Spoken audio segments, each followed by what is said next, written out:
Seeing Thrawn now be back in Ahsoka, and with Sabine and Ezra mentioning the Emperor yesterday, The Emperor died. That's what people say.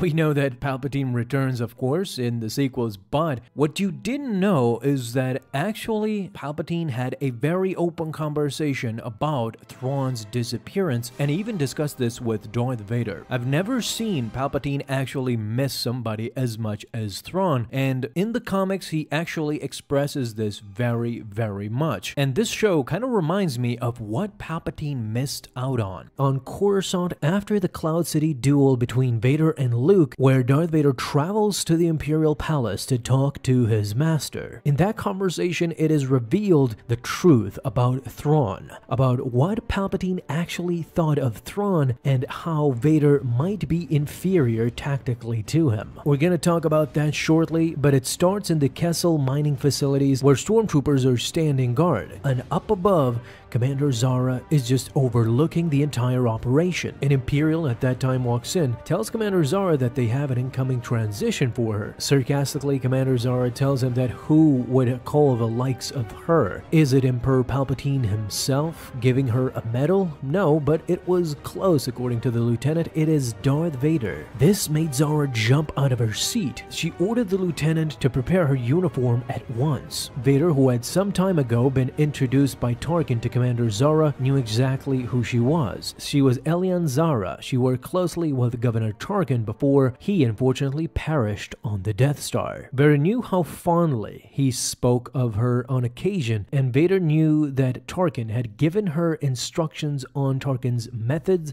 strategies, and tactics. Zara agreed with Vader. Tarkin was once a great teacher, a great mentor to her. Tarkin had molded her into what she became today. And that's when Darth Vader was puzzled. He noticed a note in her file indicating that she was to be given non-essential duties until further notice. You see, in a previous mission, Zara had failed Tarkin. Tarkin did not take this lightly. In fact, he wanted to punish her so severely that he downgraded her position, and this left Zara disappointed but hungry for more in order to prove herself to Tarkin. But unfortunately, after his death, she now had no opportunity to have a chance of redeeming herself in Tarkin's eyes. Yes, Vader recognized the tactics of Tarkin. In fact, that sounded exactly like him. He once taught him something as well, on a world called Chandler's Folly. Vader found Tarkin's lessons on that planet to be instructive. Now, what Vader is specifically talking about here is issue number 18 of the Darth Vader 2018 comics, where Vader and Tarkin make a pact for Vader to have his sole weapon and by himself, and Tarkin together with a group of Imperials to hunt him down. Tarkin got the upper hand in the end, but Vader did not give up so easily, and it was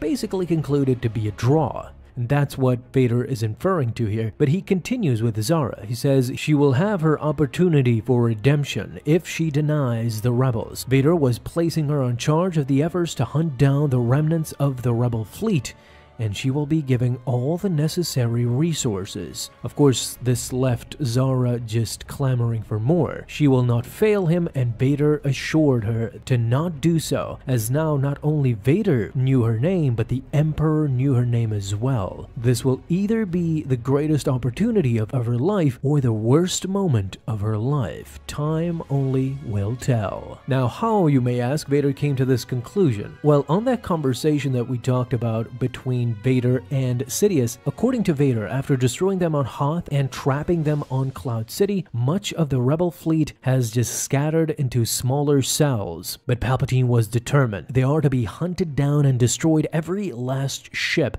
every last rebel burned to ash. It must happen now while they're at their weakest, disorganized and afraid. Vader asked, is that his final wish? But now Palpatine went into pragmatic mode. You see, in the past, Thrawn or Tarkin would be the perfect people for this assignment, but both of them are now gone, and few in this empire had risen to the level of their skill. At first glance, you might be thinking that Vader is actually elevating Thrawn and Tarkin above Vader, which one could make the case tactfully, not how mighty and powerful they are, that is of course Vader, but as far as military military tactics, this revelation by Palpatine was something to behold, really, that Thrawn and Tarkin would have been his first choice, but what he says afterwards kinda negates this. So he goes on to say, "I do not like delaying your search for the son of Anakin Skywalker, Lord Vader, but perhaps you must be the one to hunt down the remaining rebels." Is Sidious kind of mocking Vader here, trying to ease in the blow by telling him that he would have chosen Thrawn or Tarkin, but since they're gone, Vader needs to take charge. However, he is busy with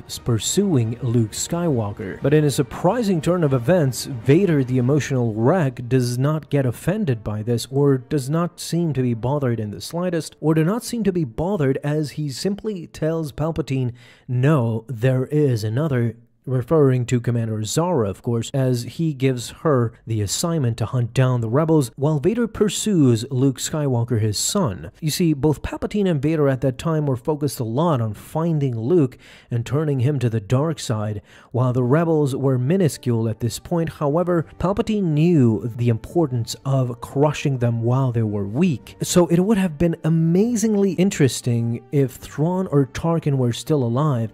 Would there be a conflict between Vader or those two, between Thrawn possibly, as militarily they were far superior thinkers than anybody else, maybe even Vader, who often gives in to his emotions. It's something to think about, but the mere mention of Palpatine uttering the words Thrawn or Tarkin leaves us unfortunately wanting for more, but both of those people, as Palpatine said, are gone. Now we can only see them getting mentioned once or twice there.